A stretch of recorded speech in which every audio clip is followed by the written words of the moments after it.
let's kick this pig. Just a bit about me. I like to rock climb. I'm a BYU student. I'm a third generation Meridian Idahoan. We all know which team I root for. Go Bronco Nation. That's a haiku up there. Some people hate it when I bite my string cheese, but I think it is fine. I love haiku. Haiku to me is a bit of a metaphor about creativity and expression. You see, haiku is pretty strict. You only get 17 syllables to find a way to create or express yourself. And I usually like to confine myself to 5, 7, and 5 syllables, so it makes it a little harder. But I submit to you that you can create and express an infinite number of ways within those rules. I like to suggest that haiku is representative of the box that we're so commonly referred to when we're told to think outside of the box. The fact is, I feel stuck in the box a lot.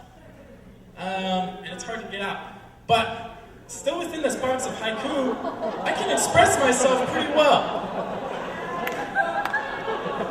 Sometimes sadly.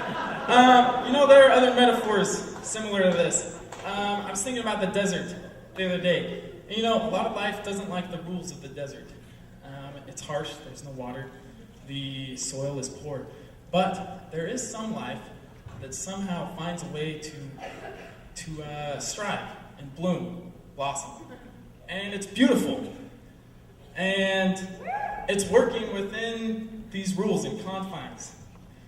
And there's a lot of people out there that have similar rules and confines. Pictured here some people who don't have access to water like we do. They don't have access to capital like we do. We're pretty lucky. We're pretty lucky to live in Boise. So there's still ways to solve these problems. There's still ways to create and express with these rules.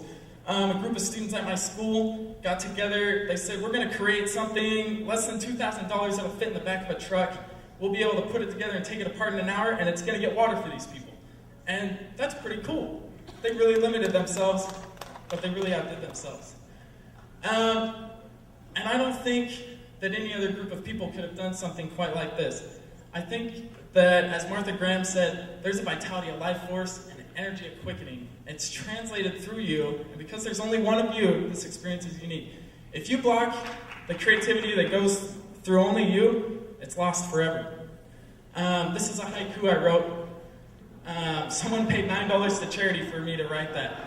And I don't think any of you could have written it. That came through me. On a very cold day. These are some other things that I've created or been part of creating that just come through me in my box. I've got all these rules on my life, but I can still create websites. That pterodactyl I drew represents a program. One day I woke up from a nap and 17 syllables came into my head like that, so I wrote it down. Naps are great, naps are awesome. I had a dream that I ate a possum. And, we can really create a lot, and other people can do that too. That's my little brother with an AK-47. I wish I got to shoot it too.